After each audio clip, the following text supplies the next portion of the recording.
अब हम ऑब्जेक्ट के सब डिवीजन के बारे में बात करते हैं। सब डिविजन्स क्या होते हैं, यानी किसी भी ऑब्जेक्ट के ऊपर कितने फेसेस हैं, कितने वर्टेक्स हैं, यानी उस ऑब्जेक्ट के अंदर कितने कंपोनेंट्स है, वो उसके सब डिविजन्स होते हैं। जैसे मैंने चैनल बॉक्स के यहाँ के इसके इनपुट्स वगैरह में आऊँ तो यहाँ पे मुझे इसके ऑप्शन दिख रहे हैं। यहाँ से रेडियस, यानी ये ऑब्जेक्ट कितना गोल है, कितना रेडियस के अंदर घूमा हुआ है, तो ये यहाँ पे 1 रेडियस के अंदर मेरा ऑब्जेक्ट है, ये इसका सब डिवीजन है। इसी के साथ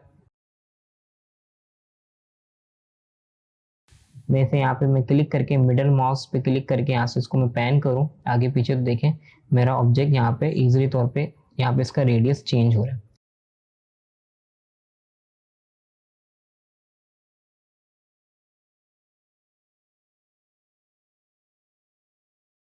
इसी के साथ ये हमारे पास सब डिवीजन एक्स एक्सिस के अंदर है, यानी लेफ्ट और राइट साइड के अंदर ये मेरा ऑब्जेक्ट कितने सब डिवीजन के अंदर बना हुआ है, यानी कोई भी जो ऑब्जेक्ट होता है वो 360 एंगल के अंदर बना हुआ होता है। 360 एंगल, यानी कि जो मेरा ऑब्जेक्ट है वो 360 एंगल के अंदर 360 डिग्री के अंदर घुमा हुआ है। जैसे आपने ज्योमेट्री वगैरह पढ़ी होगी, तो जो भी ऑब्जेक्ट वगैरह होता है वो हमारे 360 एंगल के अंदर रिकवर होता है। यानी जो हमारे यहाँ पे ऑब्जेक्ट जो है हमारे 20 सब डिवीजन के अंदर 360 एंगल के अंदर हमारा बना हुआ है।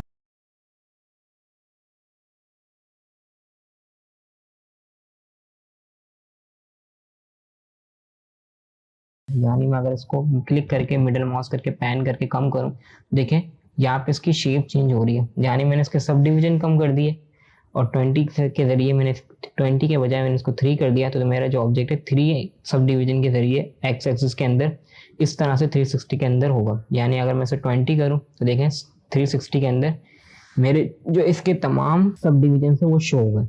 इसी तरह से उसकी हाइट के अंदर ही मैं इसके सब डिवीजन को कम कर सकता हूँ, बढ़ा सकता हूँ। यानी जो ऑब्जेक्ट है मेरा ऊपर नीचे से और सीधे और उल्टे हाथ की तरफ से लेफ्ट और राइट साइड के साथ साथ ये 360 एंगल के अंदर ये मेरा ऑब्जेक्ट जो है वो बना हुआ है।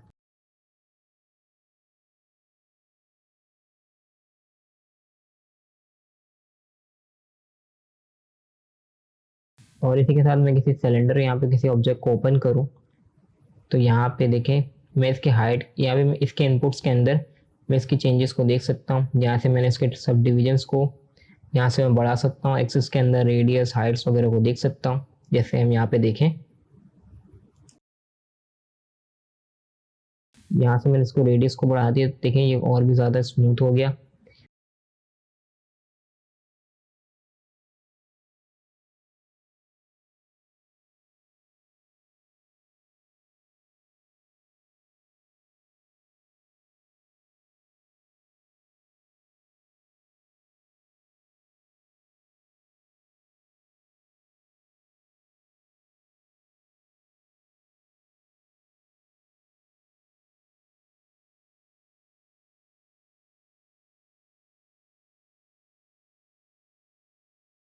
इसी तरह से मैं इसके हाइट के अंदर इसके सब डिविजन्स बना सकता हूँ।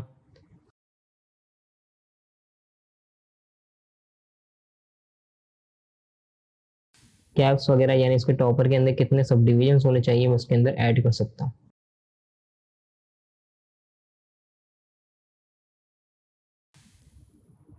अब हम बात करते हैं हाई पॉली के बारे में। हाई पॉली क्या होता है, जिस तरह से मैं यहाँ से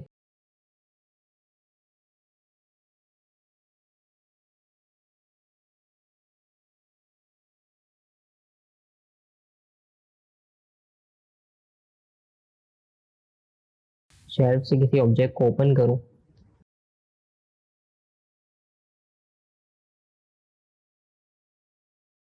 स्पेयर को मैंने ओपन किया, मैंने दो ऑब्जेक्ट को ओपन करके यहाँ रख दिया अब ग्रिड के अंदर। यहाँ पे आप समझें कि एक ऑब्जेक्ट हाई पॉली है और एक ऑब्जेक्ट लो पॉली। यहाँ से मैं एक ऑब्जेक्ट के सब डिविजन को कम कर दूं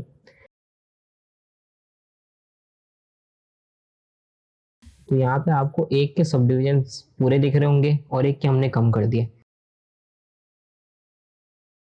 और इसी तरह से हाई पॉली जो है वो फिल्म वगैरह के लिए, हायर फिल्म्स वगैरह के लिए या वीएफएक्स वगैरह के लिए या फिर हायर किस्म की 3D गेम्स वगैरह के लिए यूज होता है। हाई पॉली जो होता है उससे हमारा ऑब्जेक्ट हमारा सीन हैवी होता है और उसके टेक्सचर्स वगैरह का भी रिजल्ट अलग होता है और लो पॉली का अलग होता है।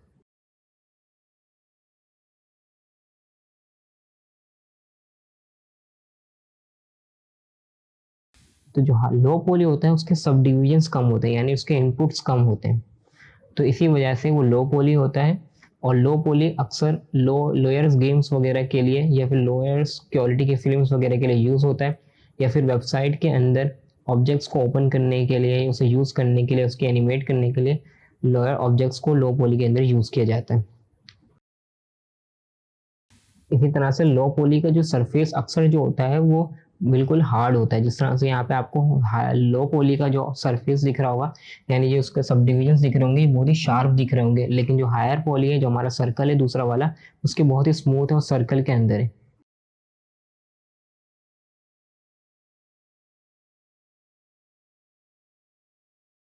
अब हम देखते हैं कि हार्ड सरफेस को किस तरह से हम कन्वर्ट कर सकते हैं स्मूथ के अंदर, यानी लो पॉली को किस तरह से हम ऑब्जेक्ट को स्मूथ कर सकते हैं। वो किस तरह से हम कर सकते हैं, जैसे मैं इस लो पॉली ऑब्जेक्ट को सिलेक्ट किया और यहाँ से मैंने कीबोर्ड से वन बटन को प्रेस किया, तो यहाँ पे हमारे पास ऑप्शंस वगैरह आ गए कि देखें यहाँ पे हमारे पास एक वायर फ्रेम का एक व्यू वगैरह आ गया। तो यहाँ पे हमारा जो ऑब्जेक्ट है वो सर्कल के अंदर थोड़ा सा स्मूथ हो गया। हाँ, हालांकि ये लो पॉली है लेकिन ये थोड़ा सा स्मूथ हो गया। और इस तरह से हम यहाँ से कीबोर्ड से 2 प्रेस करें तो यहाँ पे देखें हमारा ऑब्जेक्ट जो है पूरी तरह से स्मूथ हो गया, इसका वायर फ्रेम हट गया और हमें एक सर्कल ऑब्जेक्ट वगैरह मिल गया, स्मूथ ऑब्जेक्ट मिल गया, लेकिन ये रहा लो पॉली ही। इसके सब डिविजन्स कम है, इसी वजह से ये लो पॉली है। इसी के साथ अगर मैं इसके कंपोनेंट्स वगैरह को सिलेक्ट करूँ, यहाँ से मैंने किसी भी कंपोनेंट को सिलेक्ट करके ट्रांसफॉर्म करूँ, तो देखें यहाँ से स्मूथली तरीके से इसके ऑब्जेक्ट्स के कंपोनेंट्स ट्रांसफॉर्म हो रहे हैं।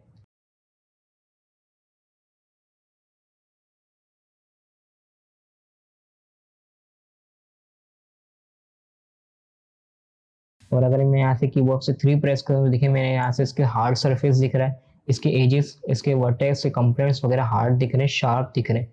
तो इस तरह से हम शॉर्टकट के जरिए भी हम अपने ऑब्जेक्ट को स्मूथ कर सकते हैं। इसी तरह से मैं यहाँ से अगर देखें इस हाई इस मैं अगर यहाँ पे हाई पॉली के ऑब्जेक्ट के कंपोनेंट्स के साथ चेंजेस करूँ,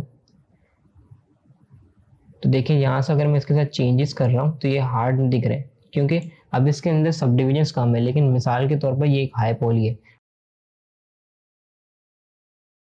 अगर मैं यहाँ से कीबोर्ड से 3 प्रेस करूँ तो ये भी ऑब्जेक्ट इस तरह से स्मूथ हो जाएगा, लेकिन इसके सब डिविजन ज़्यादा हैं, इस वजह से ये हाई पॉली है।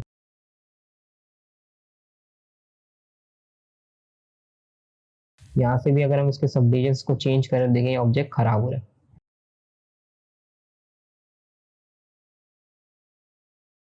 स्मूथ क्या होता है और रिड्यूस, यहाँ से अगर हम मॉडलिंग के टैब के अंदर मैश के अंदर आएंगे तो यहाँ पे आपको 2 ऑप्शन मिलेंगे, स्मूथ और रिड्यूस का।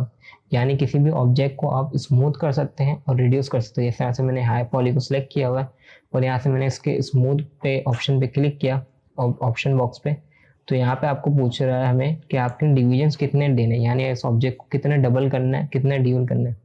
यहाँ से हमने इसके अप्लाई पे क्लिक किया डिफॉल्ट पे, तो देखिए मेरा ऑब्जेक्ट हायर पॉली हो गया, इसके सब डिविजन्स बढ़ गए और स्मूथ हो गया। यहाँ से मैं डिवीजन पे क्लिक करके इसके पॉपअप पे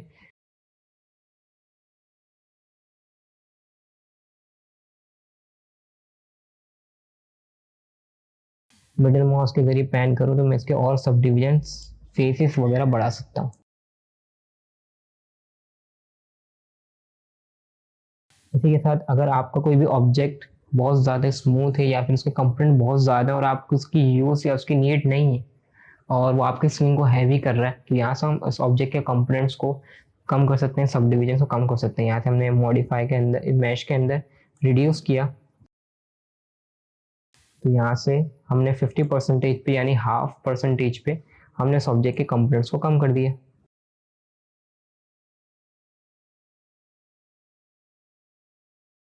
हम देखते हैं सॉफ्ट सिलेक्शन, यानी हमने किसी भी यानी हम चाह रहे हैं कि हम किसी भी ऑब्जेक्ट को स्मूथ नहीं कर रहे शॉर्टकट के जरिए, या फिर हार्ड सरफेस को हम स्मूथ नहीं कर रहे हम, लेकिन उसकी क्या कहते हैं उसके कंपोनेंट्स के साथ कोई भी चेंजेस करना चाह रहे हैं तो वो स्मूथ हो, यानी उसके साथ जो भी चेंजेस करें वो स्मूथ हो और ऑब्जेक्ट लो पॉली भी रहे, लेकिन उसके कंपोनेंट्स के साथ जो भी हम चेंजेस करें वो स्मूथली हो और हमारा ऑब्जेक्ट कहीं से भी खराब ना हो, उसके एजेस वर्टेक्स वगैरह कहीं से भी खराब ना, वो ऑब्जेक्ट लो पॉली के अंदर ही स्मूथ रहे और उसके कंपोनेंट्स भी स्मूथ रहे।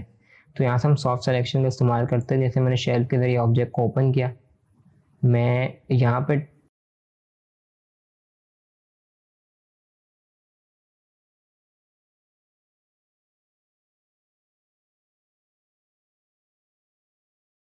सिलेक्शन टूल मैंने सेलेक्ट किया, यहाँ से मैं टूल बॉक्स ऑप्शन पे आया।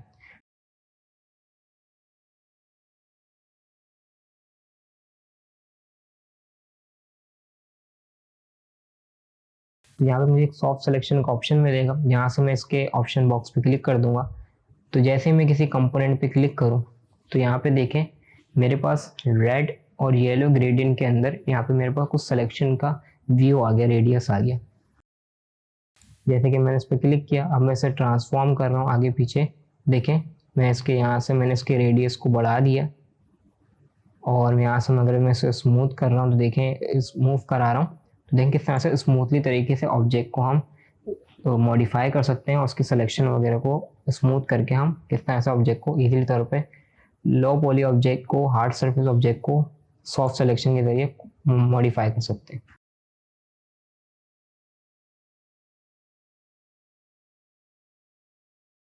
इसी तरह से हम इसके यहाँ से कलर चेंज कर सकते हैं।